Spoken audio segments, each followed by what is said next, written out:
ఎండిపోయిన చపాతీ మీద పాసిపోయిన కూరగాయలు లాంటి వేసి ఆ స్పెషల్ గా టూత్ పేస్ట్ రాసి మరి తీసుకొస్తారు చూడండి. మొత్తం చెత్తకొప్పలు తయారు చేస్తారు. చూడగానే మురికి కోసం వచ్చేస్తుంటారా. అదేరా ఈ మధ్యన ఫోన్ చేస్తే స్కూటర్ మీద ఇంటికి తీసుకొచ్చి మరి ఇచ్చేస్తున్నారు చూడు.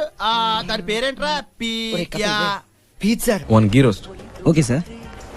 ఘీ రోస్ట్ అంటే ఫుల్ గా నెయ్యి పోసేయడం కాదు, దోశని దోరగా రోస్ట్ చేసి లైట్ గా నెయ్యి వేస్తే సరిపోతుంది. ఇప్పుడే చెప్తున్నా, దోశ తిప్పి వేయకూడదు, 1 సైడే కాల్చాలి. Okay sir.